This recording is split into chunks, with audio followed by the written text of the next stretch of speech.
sa Biblia, no? Na sinasabing salita daw po ng Diyos. Gusto niyo dadagdagan pa natin? Okay. Marami pa niya. Hindi ba tayo ma-rated ano dito? Hindi ba tayo matamaan ng ano nito? Ng NTRCB? Sa bagay po, ang babasahin naman natin ay salita ng Diyos. Biblia po to eh. Kapag magbabasa ka ng salita ng Diyos, expected mo na dyan na walang kapastusan. Di ba? Sapagkat general audience kung salita ng Diyos. Okay. Dadagdag tayo. Pero gusto magbasa nito si Brother Sugo. Brother Sugo, no? Ito po, sinabi rin po talaga ng Biblia ito, no? Pero katulad ng aking paulit-ulit na sinasabi, may mga bata po dyan nakikinig sa akin, abay magpakalayo-layo po muna, no? Magtago muna, no? Tago muna at huwag muna makinig sa akin. Dito tayo sa Biblia. Si Brother Sugo ang pabasahin natin, ha? Ito po, requirement ito, Sheikh Nobel. Kapag ka ikay magsamba, kapag ka kayo'y magdasal, requirement ito. Kapag meron ka nito, hindi ka pwedeng magsamba. Hindi ka pwedeng papasok sa simbahan kapag meron ka nito. Kaya, sorry na lang sa mga taong katulad nito. Okay. Si Sheikh, si ano pabasahin natin? Si Brother Sugo. Brother Sugo, dito sa Deuteronomio 23, ang talata ay 1 hanggang 2. Sige, Bisaya version. Brother Sugo, itudo mo. Humingi ako ng paumanin sa mga Huwag ka na humingi ng paumanin. Okay. Lili, main. Ayusin nyo. Lili, main ninyo ang usa aho sa asawa. Sa iyang amahan, dili niya Pakaulawan ang inyong amahan, ang lalaking asang itlog. Ang lalaki kansang ang lalaking asang itlog. Itlog, okay. Dugmot.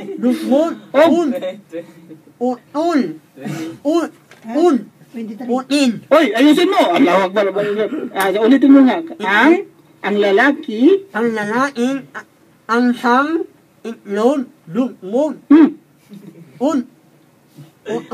Utin. Oy, Allahu Akbar. Ayusin mo nga. Ikaw nga, Brother Libog. Ayusin mo. Ayusin mo.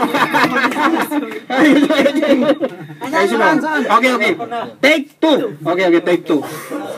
Take 2. Okay, yan. Sa 1 hanggang sa 2 tayo. Simulan mo dyan. Okay.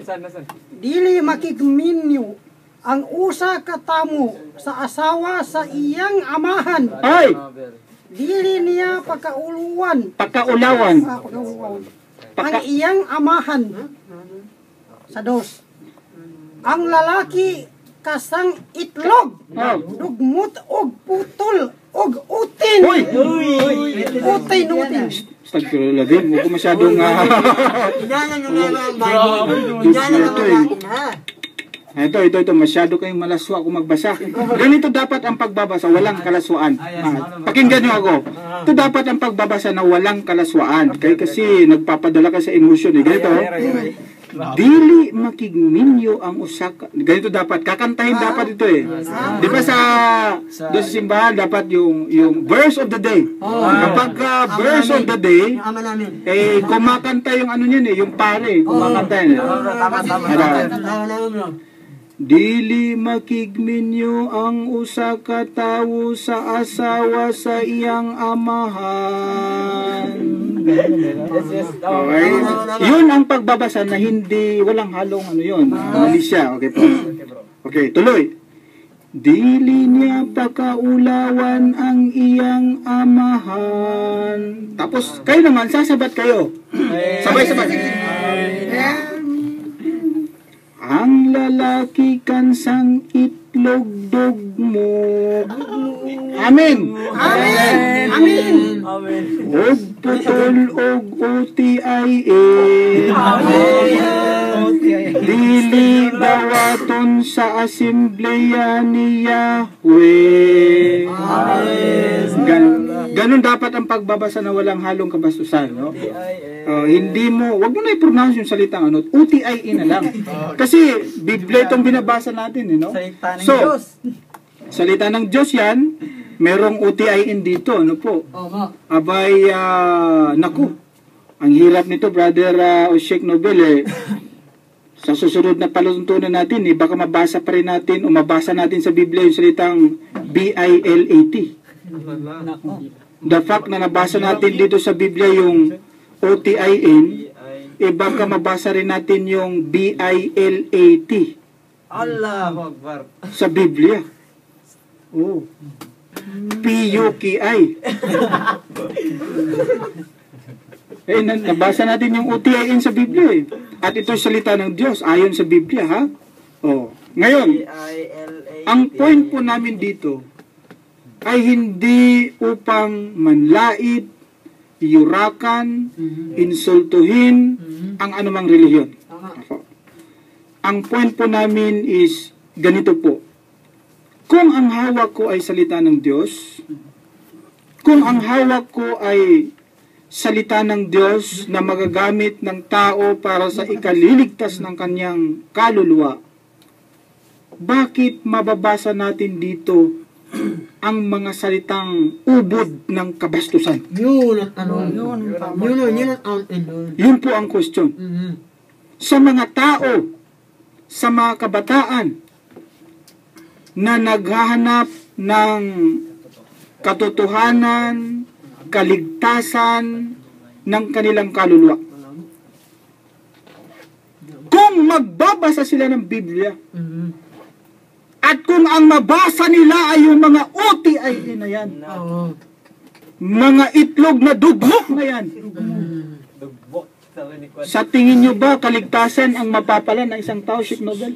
Hindi bro, hindi. Kalibugan ang mapapala niya. Kalibugan. Punta siyar. Pupunta ng ano yun? Yan. Salita ng Diyos Punta ng Southeast. Ito ba ang sinasabing salita ng Diyos, mga kapatid, mga kababayan? Ang aking point po ay maliwanag. Iimbitahan ko po kayo sa isang aklat na kung saan wala pong pag-aalinlangan, walang kabastusan. Ito po ay ang Quran. Sabi ng Allah sa chapter 2 verse 2 ng Quran, sabi niya, "Dhalikal kitabu la rayba fi hudan lil muttaqin."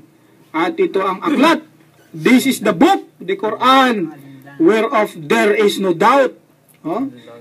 A guidance for the muttaqun. Guidance for those who fear Allah. Guidance, hudan lin nas. Guidance ng sangkatauhan. Kaya po mga kababayan, dito namin kayo imbitahan sa maluwalhating Quran. Sapagkat ito po ang aklat na walang kabastusan. Siguradong kapag ito ang ating sundin, kaligtasan po ang ating matatamo. Whereas kung ang ating sundin po, babasahin po natin ang Biblia, naku po, kalibugan ang matatamo mo. Nandito po yung mga OTIN. Hindi ko pa nabasa yung mga at saka yung gikumot-kumot at giugay-ugay na TOTOY. Andito rin po yan. Mantakin niyo po. Kung yan po ang maasa o mabasa ng inyong mga kabataan, mga gikumot-kumot at giugay-ugay na mga TOTOY, dugmok na itlog at putol na OTIN. Kita mo, kung putol ang OTIN mo, hindi ka pwedeng magsamba. Wala ka talagang kaligtasan kung gano'n ang qualification. Ano po? Kaya po, dito namin kayo inaanyayahan sa totoong relihiyon, sa libro na walang kapastusan, sa pagsamba sa tunay na Diyos. Yan po ay si Allah. Diyan namin kayo imbitahan mga kapatid. Wala na po kaming oras. Kailangan na po namin magpaalam. Unahin mo ng sarili mo, Sheikh Nobel. Inshallah. Paalam ka, Sheikh. Papaalam na po kami. Okay na. Magpapaalam na po kami. Okay na. Sige na. Sunod ka na, Brother Fatman. Tapos na Sheikh Nobel.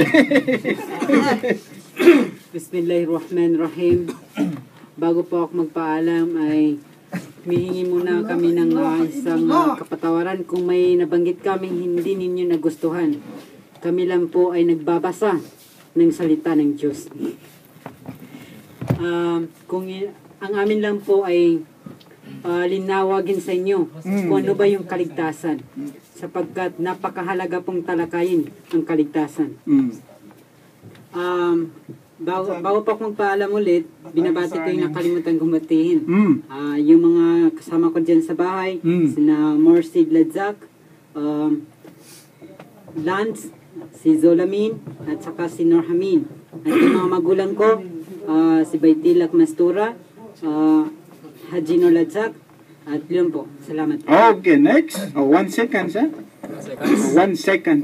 Okay. Assalamualaikum warahmatullahi ta'ala wabarakatuh.